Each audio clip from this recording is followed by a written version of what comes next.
and welcome to Empire with me, Anita Anand. And me, William Davenport. Now, before we introduce our very special guest today, and you know him. He has been here before. I mean, he's fast becoming a firm favourite of this podcast. I should really explain what we're doing because you will have heard the excellent Anthony Beaver talking about the Russian Revolution in the last couple of podcasts. And we did it, didn't we, William, in sort of macro political terms, the really big chunky issues of the day. Anthony Beaver likes a good battle. He likes the chunky. We had plenty of those. He does. Yes, he does. And he does it exceptionally well. No one does a battle better than Beaver, it has been said. Oh, try and say that after a few drinks. That's very good. Ah, okay. Well, look, the thing is, there is, though, a flesh and blood, really tragic, painful, deeply personal story in the middle of all of this. It's the story of a family that gets wiped out. And that's what we really want to talk about. We skimmed through it with Anthony, but we want to talk about it with somebody who writes with such empathy and power about it that I have to say, and let's let the Sebag out the bag. It's Simon Sebag Montefiore. Hello. It's great to be here. For an unprecedented fifth time. Seriously, we might as well get a bunk bed for you because you're here for play dates quite a lot. I'm in. It is very lovely to have you back. And can I just say, William is such a softie that he cries very easily. But reading your account of the utter annihilation of this family, it did make me cry. It made me cry. I was horrified. I was in pain and deeply touched by the humanity with which you wrote it. Can't have been easy. I cried when I was writing it. It was just such agony. And we'll come to why. I mean, it was agony enough of sort of parents and children being killed, and teenagers being killed. But the details are so horrific, but we will come to that in a minute. I have to say that there's been nothing that we've done on this podcast that has led us to such wonderful reading as this Russian series. And to have the pleasure of being able to read Anthony Beaver's 1917 and then come back for the final chapter of Sebag's Romanovs for, I think, what is undoubtedly the sort of epic climax of that book. It's absolutely been the highlight of my summer and autumn reading. It's just absolutely wonderful. And so let's start. Let's open with Nicholas II, who we barely sketched when we were doing the revolution. I mean, we sort of rather ridiculously said he had daddy issues, as most tsars do seem to have. Just tell us a little bit about this young man born in 1868 at the Alexander Palace, just south of St. Petersburg. What was he like? And how was he different to his father? Well, his father was Alexander III, known as the Colossus, a giant of a man, a hard drinker, a Russophile, ultra-nationalist, a total anti-Semite, and someone who famously said what is often been quoted by Putin, which is Russia only has two trustworthy allies, the army and the navy. And he was the kind of man who in the middle of a cabinet meeting might get up and grab a cabinet minister by the scruff of the neck and lift him off his feet and shake him. So that was the sort of autocrat he was. His son, his eldest son of three boys was Nicky. And Nicky was exactly the opposite of his huge father, who was a study in certainty about all things. He was tiny, he was extremely delicate looking and very handsome with gorgeous blue eyes and high cheekbones, very pale. He grew up speaking Russian, French, some German, and English with a perfect Victorian English accent. And he was extremely shy and he worshipped his father. And his father really didn't do much to train him or prepare him for the succession because he believed he would reign for a long time. But he died incredibly young in his late 40s of liver failure from drinking. That seems to be rather a Romanov theme. We've had a few heavy drinkers. His doctors banned him, but in his big peasant boots, he had boots specially made so he could hide a vodka bottle in them and reach in and drink it illegally and then put it back into the bottle. But he suddenly declined radically in 1893-94 of liver failure. There was no cure for it then. And suddenly the boy, Nicholas, who was about 25 by that point, was suddenly close to the throne.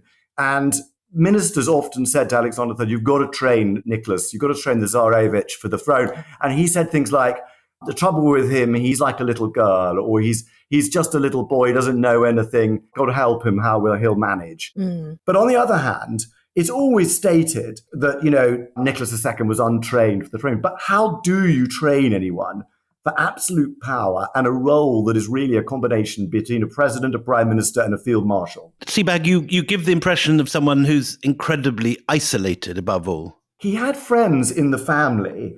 And, don't forget, Nicky, like the Kaiser, they were both first cousins of George V, by the way, Georgie, in the little royal club. And looked like him. And looked very like him. And Nicky and Willy and Wilhelm, the Kaiser of Germany, were second and third cousins simultaneously. So they were all very interrelated. But he was shy. He was isolated. And it was hard as part of the autocratic throne of Russia to find anyone you could really play with. But he had the Romanov family was enormous, and he had lots of friends, actually. Did he also, Sebag, internalise some of that inferiority complex that his father inevitably sort of projected on him? I mean, Anthony Beevor said something last week where he wails to his courtiers, who's going to listen to me? I'm just a midget. I mean, how much was the inferiority complex part of his decision-making, or the way he thought about things, or the way he treated people? Well, I mean, the traditional image, which we must dispense with, of Nicholas and Alexandra, his future wife, was of a sort of shy person who would have been better sort of retired in the country on a country estate, and that they were rather saintly, loving figures. And this really isn't true, because though he was shy and small, and it did help when you were Tsar of Russia to be a giant, and bizarrely, the Romanov family were all almost giants. There was a whole run of them who were enormous and extremely impressive physically. So the fact that he was compared by his own father to being a little girl, it obviously, was undermining, and he was undermined by his father. But at the same time, he fanatically believed in autocracy, that Russia was an autocrat, and that the autocrats were divine monarchs, blessed by God with a special relationship with the peasantry. You give an impression of a man that's not actually unintelligent, though. Although he's isolated and living in a sort of bubble of his own sort of sacrality. He reads Tolstoy, he likes Tchaikovsky, he's well educated. And he's very good at languages, so he's highly intelligent. I don't think he was stupid at all. But the question is, did he have political acumen, which is a totally different thing? And the Tsar of Russia had to know what he wanted to do. And also, I mean, you point out in your book, The Romanovs, that this is a man who had ambitions greater than his stature. I mean, Sykes-Picot, which is very much in our minds and in the news at the moment, this would have been Sykes-Picot Sazonov if he would have had his way. I mean, just tell us a little more about his own idea of what Russia should be in the world. He was an absolute nationalist. He despised the Jews. And, once he went to stay with Edward VII, when he was Prince of Wales. And rather hilariously, the Prince of Wales had a whole lot of Jewish people staying with him. And Nicky wrote to his mother, I was very embarrassed to meet these Jewish horse dealers who were all staying with the Prince of Wales, which was very strange. And I just found it sensible not to say anything and to keep away from them. He believed that the Jews were a major problem in Russia, who should all be converted, and were extremely untrustworthy and had to be kept under active repression, along with the other peoples of the empire, by the way. The reason why the revolutionaries who began to organize in his reign, the reason why they were all Poles, Jews, Ukrainians, Finns and Latvians was because these people were 50% of the population of the Russian Empire was non-Russian. So they were all repressed. So he was an extreme conservative, and he was a Russian imperialist. His plot in the first part of his reign was to expand and get Manchuria and Korea. And for the first 10 years, if he died after 10 years, he'd be regarded as a rather successful Tsar who had almost pulled off Korea and Manchuria, which is northern China, the northern quarter of China. But as we know, in 1904, the Japanese attacked him unexpectedly. He was humiliated and defeated. There was a 1905 revolution, and it took him about 5 to 7 years to recover from that revolution. And he becomes very repressive after that. He's really quite an autocrat. Well, this is again interesting because he had this huge revolution. When he had to give up a constitution to Russia, and he gave them a constitution, a prime minister, and elections, almost universal suffrage, male suffrage, and a Duma, which was a parliament, and he had to rule with them. Meanwhile, he set about reconquering all of the Russian Empire with absolute brutality. And he often said, kill them all, hang them all. I mean, it almost sounds like Lenin when you hear him. So This is very far from the sort of cliche of the rather sweet, meek little Nicholas II. But when you get onto World War I, I'm just desperate to get to answer your question, Anita. Well, yeah. No, just before we get to World War I, though, I mean, just backing up what you're saying about the sort of this misinterpretation of this, poor frightened youth who's rather soft and like a little girl. I mean, after 1905, Richard, he funds a group called the Black Hundreds. They're not lovely, are they? I mean, tell us about the Black Hundreds. Sort of proto-fascists. The Black Hundreds are proto-fascists who organised pogroms against Jews all over Russia. And his father had sort of encouraged pogroms against Russia. They really started in 1881 with the assassination of Alexander II, the Tsar who liberated the serfs. The assassination is important to Nicholas II because as a little boy of 7, he was taken in after his grandfather had been blown to smithereens by the assassin's bomb, which blew his legs off. Nicholas II, as a boy, was skating. They were called to the Winter Palace, where his beloved grandfather, Alexander II, was gradually bleeding out and dying of shock and loss of blood. And little Nicholas, still holding his his ice skates, stood there in his sailor suit and looked at his grandfather dying. It's a very important detail to understand Nicholas II. He had real reason to fear revolutionaries. He had reason to fear revolution and to believe in autocracy. Another reason to fear the mob, if he needed any more reasons to fear it, was his rather unsuccessful coronation. The Kordinka tragedy, I mean, the farce of that, I still can't get over. It really was a stampede for free souvenirs, wasn't it? I mean, and food. And talk us through, what that should have been and what it ends up being. Tsars were always crowned in Moscow, in the Kremlin. So 2 years after his father had died, at age only 49, Nicky succeeds to the throne. For a second, when his father dies, he weeps and he says, I just don't know how I'm going to rule Russia. But that's always presented again as a sort of sign of terrific weakness. But actually, his father had also wept when he became heir to the throne, and his father had wept, because becoming Tsar of Russia was a pretty bloody terrifying thing to succeed to. And straight after his father's death, straight after the funeral, I think the day after the funeral, he marries Alexandra, who he's met, first of all, in 1884 at the marriage of his uncle Serge to her sister, Elizabeth. Paint a picture of Alexandra. Who is she?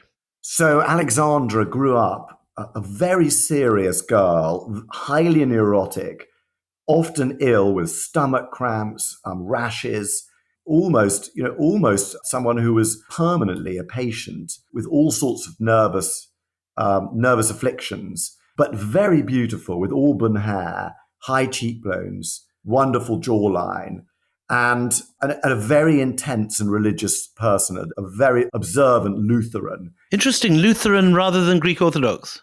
Yes. She converted to Greek Orthodox to marry Nicky, and that's what led to a huge crisis. When they met in 1894 at Coburg for a family wedding, Queen Victoria was there, the head of the family, arrived with a sort of regiment of cavalry before and after her. She arrived in her carriage with incredible grandeur, and she loved going to Germany. But the Kaiser, the young Kaiser, William II, was the host, and Nicky was already in love with Alexandra. And they had little nicknames for each other. They'd corresponded from 10 years earlier. But now he realized that he was passionately in love with her. She was in love with him. They knew each other since they were 12, wasn't that right? Yes. But the problem was that she was a Lutheran and he was the Russian Orthodox. Also, his mum didn't like her. Just didn't like her, full stop, did she? Well, his mum didn't like her. And also, Queen Victoria was against the whole thing with, as it turned out, very good reason, because she regarded the Russians as essentially barbarous. And also, she regarded it as an extremely unstable and autocratic regime, which of course it was. I mean, his grandfather had been assassinated. Alexander III had escaped assassination by another assassination plot in which was partly organized by Lenin's brother, who was hanged for it, which converted his younger brother, Vladimir Lenin, to fanatical Marxism.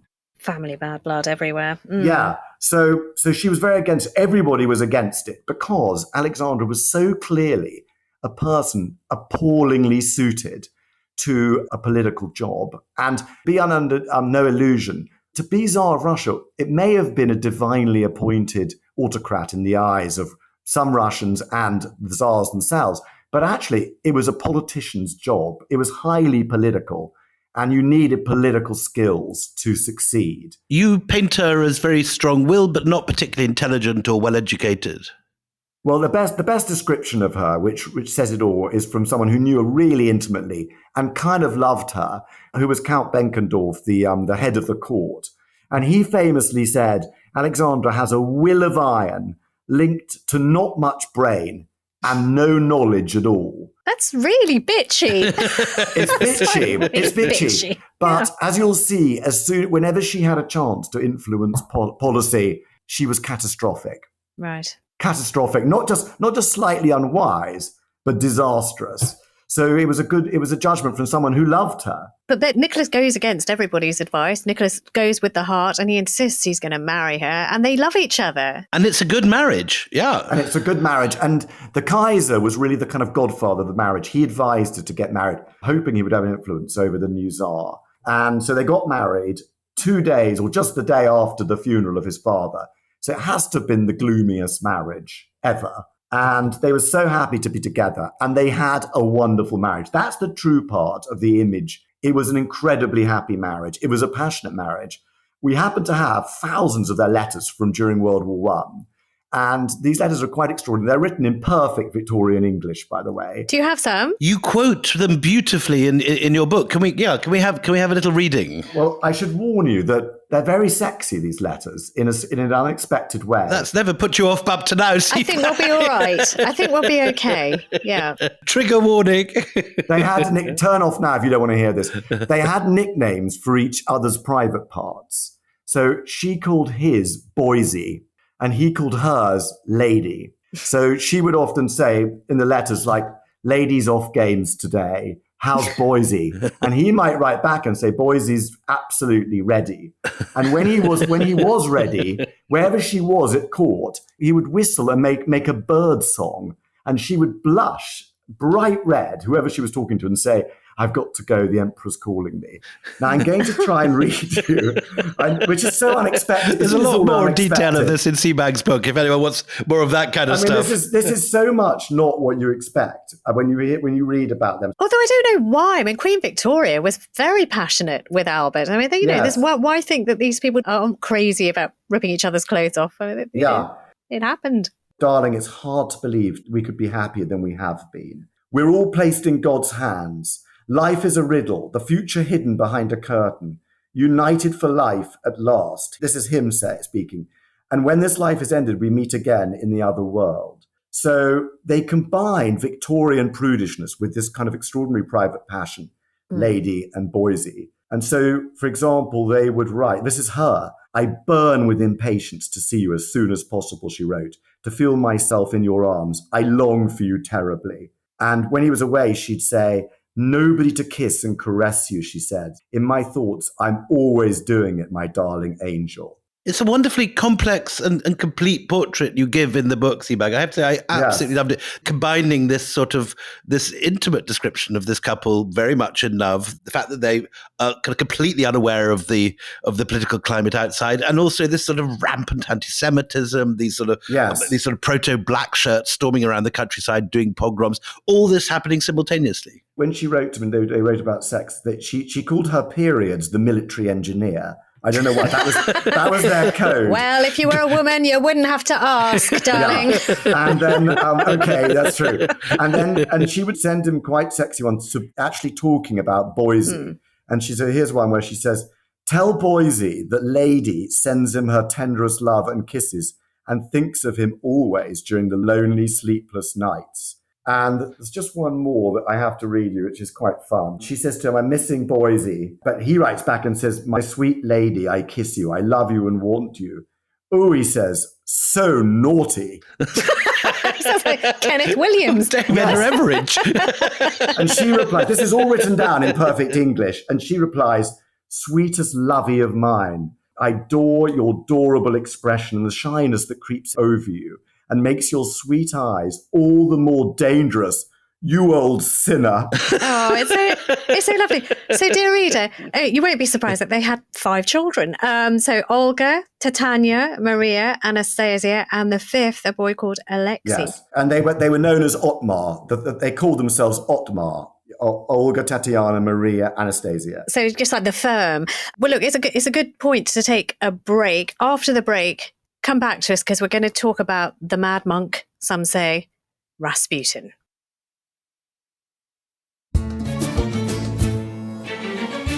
Welcome back. Okay, desperate to do this because he's such a fascinating character. Tell us about Rasputin, because, the rah-rah Rasputin, lover of a Russian queen. I put it to you, Simon Sebag Montefiore. The song of Boney M is a very good analysis of early 20th century Russian court politics, but it has a few flaws.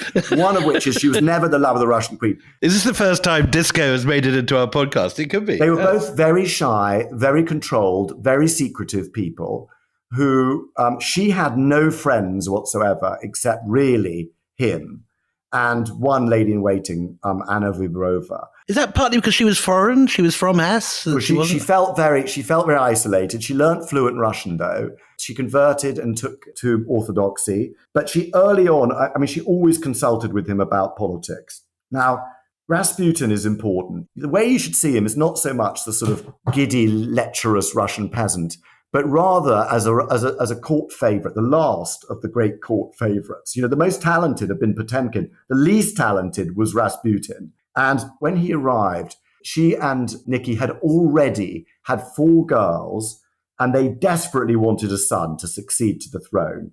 And when she had her second daughter, Tatiana, when she was handed the baby, exhausted, she said, "Oh my God, what will the nation say?" So a lot of pressure. She had a false pregnancy, which turned out to be extremely embarrassing. And they had, before Rasputin, had an earlier mystic sort of guru called Dr. Philippe, who was a butcher's boy from Lyon with magical, mystical powers, who had tried to get them a son.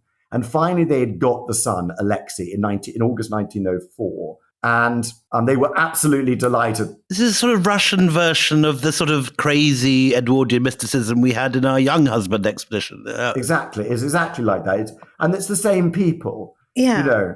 But Rasputin himself, the image that is conjured up, apart from, Boney M and the spinning. So I was told he was quite an unhygienic character, large, smelly. And you said, don't sort of characterize him as lecherous, but the man put it about a bit, didn't he, for a monk? He did. His wife, who he was wildly unfaithful to, said Grigori, is wildly unfaithful, but he's got a lot to give, she said, ambiguously. And boy, did he give it. Who was he giving it to, Simon Sebag Montefiore? He started off stealing horses, chasing girls in a small village in Siberia.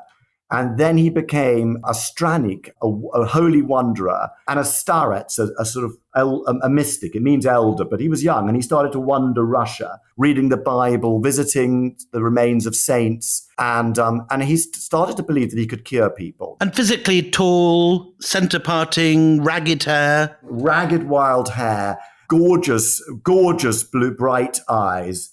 Hypnotic eyes, which were fascinating. And he had he was charismatic. He had the gift of the gab. However important or grand the person he met, even the Tsar and Tsarina, he had a way of treating them in a very informal, offhand way. He often questioned members of the royal family about their sex life quite uninhibitedly, which they all found fascinatingly refreshing. And he specialized in talking to what were essentially kind of the wives of sort of stiff Victorian men about their sex lives. But he obviously believed that he had these powers. Now, whether he was really a mystic, a hypnotist, or just a sort of thespian showman, we just don't know. But he had a powerful effect. His sex appeal I describe as feral and pungent. Is that a reference to the smell again? Yeah. The smell of him, yeah. But the smell of him was, yes. I mean, men grumbled about the smell of him. Yeah. No women grumbled. I spent a bit of time with Russian Orthodox monks on Mount Athos, and I have to say hygiene is not one of the top priorities. No, but no women, all the sort of grand men he met at court, prime ministers and counts and stuff, they all grumbled that he smelled. But no women ever grumbled. I mean, he could have bottled it and sold it as an aftershave called Rasputin.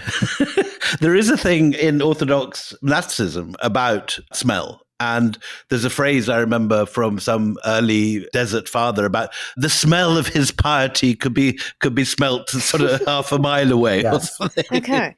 Anita, can I just say how he became important? In 1904, when Nicholas and Alexandra were facing two terrifying crises, on one hand, the war against Japan was going catastrophically wrong, and protests were beginning all over Russia. On the other hand, they'd got the son they desperately wanted.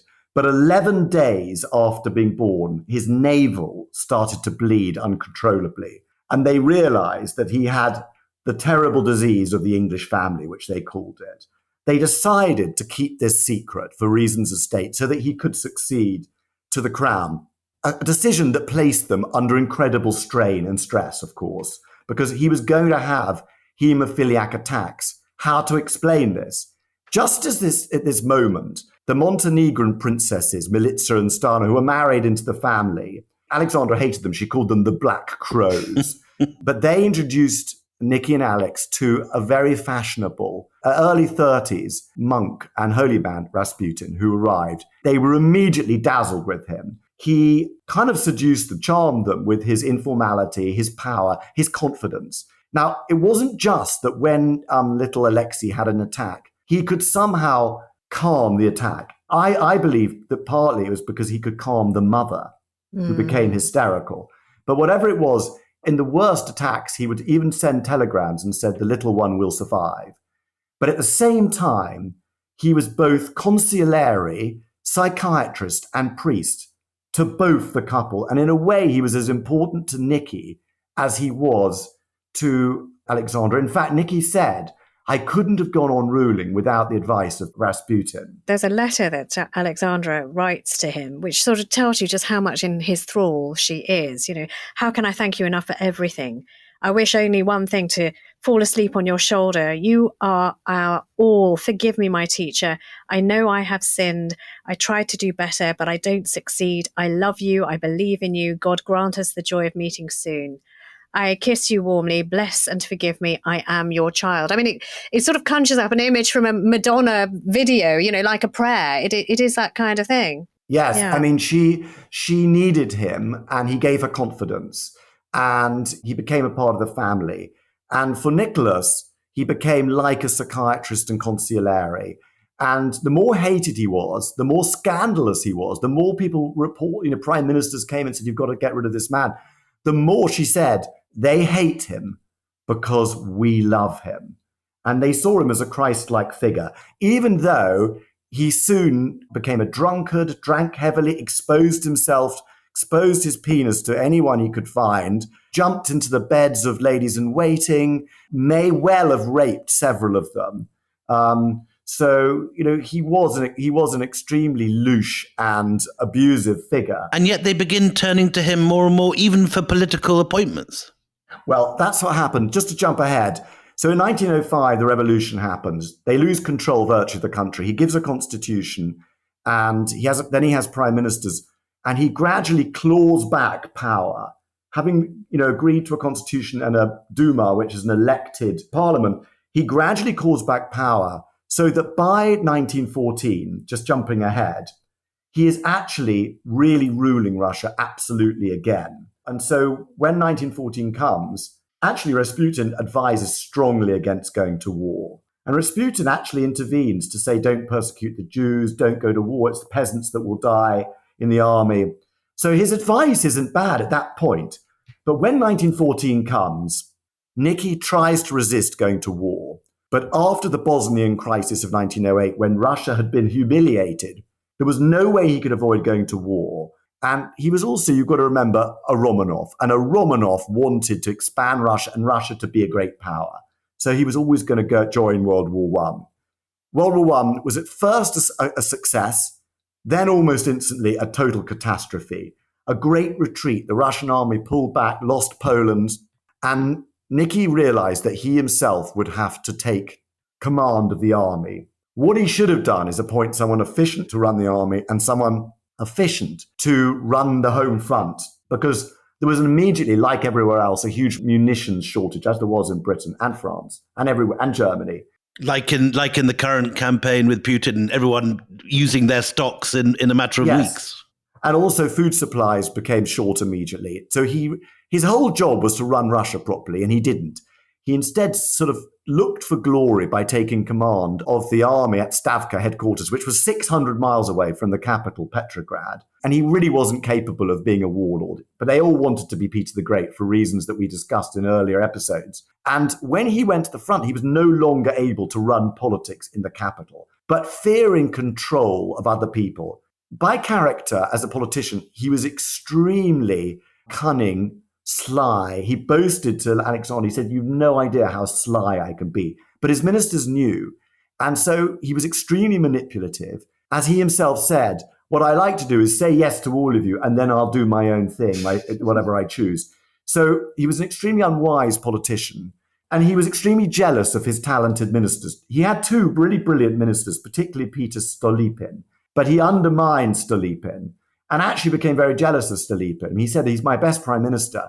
But oftentimes he shouted, he said, "Why should I read in the papers that the prime minister's done this and that? Who am I? Am I a nobody? Don't I count for something?" Again, surprisingly, he was cunning. He was sly. He was undermining to his minister. He's extremely jealous and preferred to have talentless people than gifted people, which is extremely bad qualities for a politician. Particularly in the middle of a war. He also, because of love or whatever, or, sort of mistrust of everyone else, he would write from the front back to his wife, who would promptly show all of this sort of military intelligence to Rasputin. Correct. And the generals hated that. Disastrous, isn't it? To have somebody who is not involved and has no flesh and blood to lose at the front, giving them all of that information. These are the 2 points where the two things you wanted to discuss very quickly happen. First of all, Alexandra now becomes a huge political power, which she hadn't ever been before. She boasted that she was the most powerful woman since Catherine the Great. And she was right. She was the most powerful woman since Catherine the Great.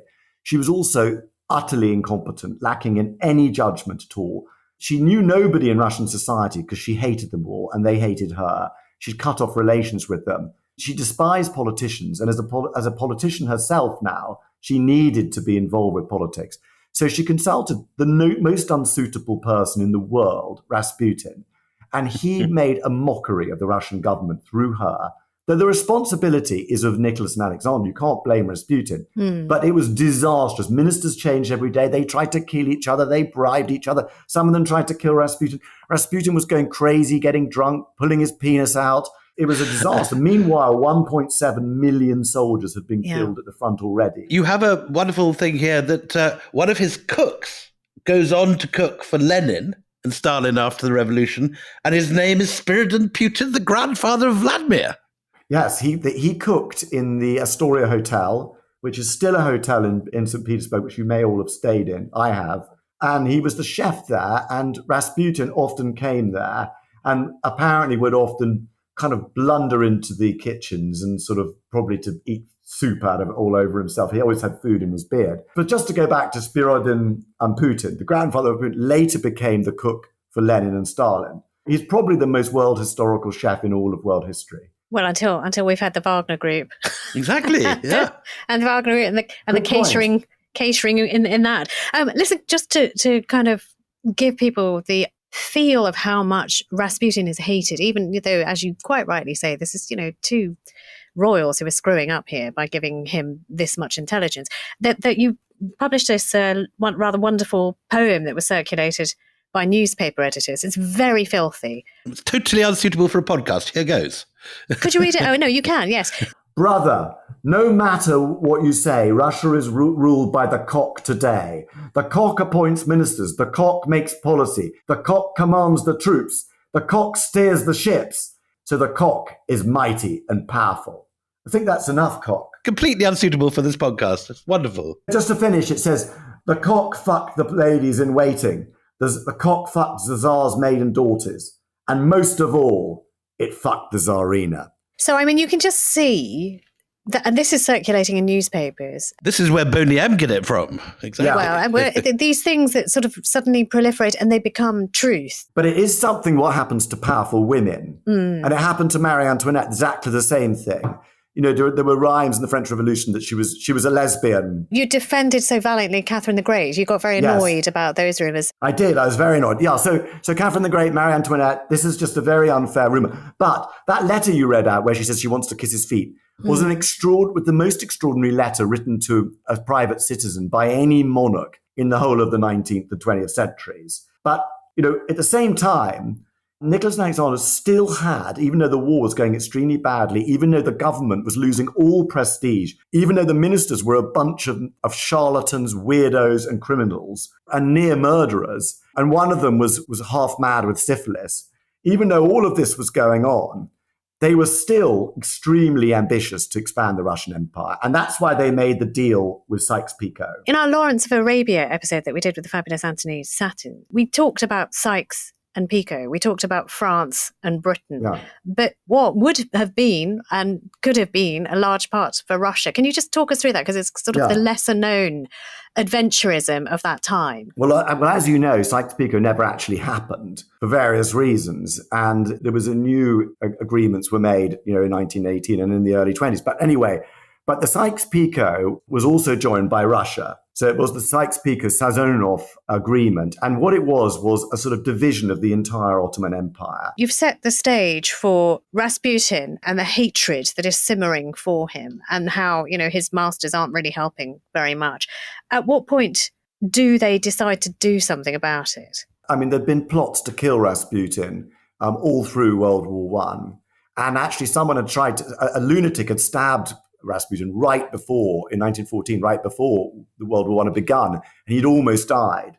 So by 1916, most of the establishment had realized that Nicholas and Alexandra were disastrous, especially Alexandra. And it was now that Benkendorf said that comment about her being stupid with an iron will. She thought she was doing extremely well, by the way, with Rasputin and being utterly oblivious. She still confided in Rasputin, but a group of people, MPs, politicians, and Prince Felix Yusopov, a rather effete aristocrat married into the royal family. Ex-Bullingdon Club, importantly. Ex-Bullingdon Club at Oxford, and a really fascinating character, bisexual, a cross-dresser, an aesthete, highly intelligent character, and sort of courageous.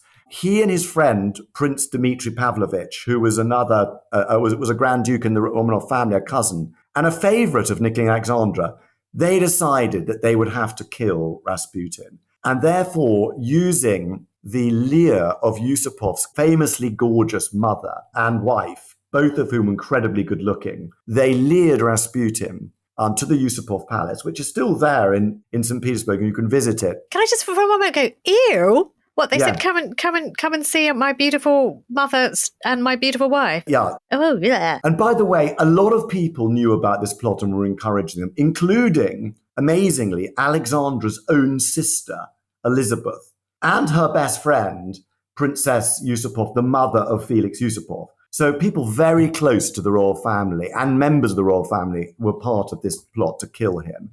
And so they invited him. And of course, Rasputin, who loved meeting members of the royal family, loved beautiful women, couldn't resist coming, and he turned up there at the Yusupov Palace. They took him into the cellars there, the sort of basement, which was like done up almost like a sort of party room by Felix Yusupov. And the other people who were involved, almost certainly, were the British, who wanted to see Rasputin killed, and the British Secret Service, which was in a very nascent state, it was a very early version of the Secret Intelligence Service, was almost certainly behind or backing the assassination and may even have been involved in killing Rasputin. I think we have to work through it because they don't just kill him. My old Russian teacher used to love reenacting. How do you kill one Rasputin?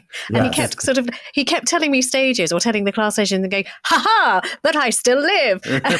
So, I mean, just take us through how hard it is to kill Rasputin. Well, when they arrive, they have a doctor prepare cyanide cakes. To spoil the story a little bit, cyanide can degrade, and if it's kept too long. Maybe an old cyanide. It may have been old cyanide all along, but they gave him cyanide. They got him to eat it. He sort of went to sleep at one point. It may have worked a bit, but then suddenly woke up and reared up and attacked Yusopov, who was terrified. While he's foaming at the mouth. I mean, he's properly scary looking. He's being sick. He's foaming at the mouth.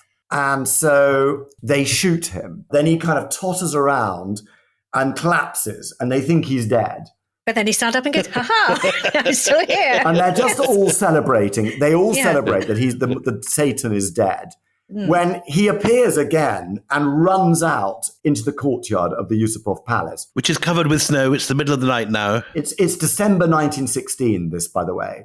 And so he runs out, and it's then that someone comes out with a massive revolver, like one of those ones that you see in cowboy films, and walks up behind him. And Rasputin is not moving very fast. He's probably kind of on his knees, or if he's standing, he's swaying and staggering, kind of dazed and bleeding internally. Somebody goes up to him and literally executes him with a shot to the head. And you think that might be the British? It might be the British. It might be, the details are in the book, but it's not a conspiracy theory. It is almost certain that the British were somewhere involved, and there may have been a British diplomat present. But let me tell you something. I think one has to I look at this slightly differently. I mean, you could say that they were brave conspirators, but actually they lured this peasant. A whole lot of we could look at this differently. A whole lot of kind of rather sort of loose Bullingdon aristocrats lure this peasant who's made it to their palace, and then poison him, shoot him, and then shoot him at point blank range, basically in the forehead. They basically in en masse kind of kill the beast. And of course, they then drive him out to the river. They weigh him down with chains. They make a hole in the ice and they push him under it. And it's possible at that point that he breathes and is still alive after all this. There's some versions of the story that say that when his body is found, he's been scraping at the ice with his fingers. You don't say that in your version. Yeah, there's no truth in that. There's no truth in that. There's no truth in that. The truth is supposed to be that there was water in his lungs. But again, that's not completely confirmed. But he was a hard man to kill. Well, you might say. I mean, when does the news reach the Tsar and Tsarina? When they find out about it, they are absolutely horrified, cannot believe it. They take immediate control of the body. They bury him on a royal estate with loving care.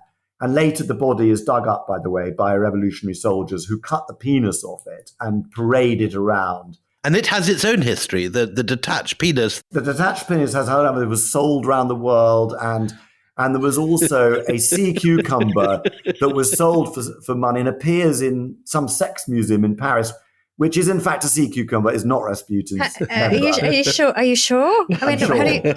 how are you sure? I mean, I'm just asking. I have to admit, I haven't inspected it. I need to do a site visit.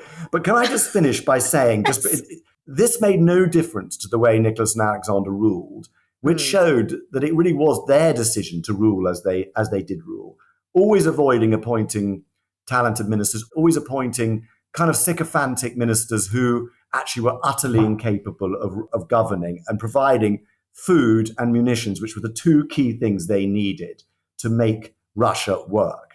Well, I mean, things are not looking good then for the Tsar and Tsarina. They've lost their most trusted, if greatly incompetent advisor, Rasputin. Flawed, but well endowed. Okay.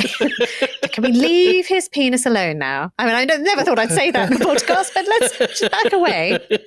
We're providing many opportunities for our beepers to beep us. Anita, I can't believe you've actually said that at all. I think that's going to be a very popular line of yours. Oh, yes. Well, I do, yes. We seem to have got a little distracted in this episode, which has gone about right honourable members a bit too much, I think. No, enough. So we now have to end this episode. We're going to have to start all over again and bring Sebag back another time. We've done it again. To tell us about the murder of Nicholas and Alexandra. Yeah, so until then, it's goodbye from me, Anita Arnon. Goodbye from me, William Dalrymple.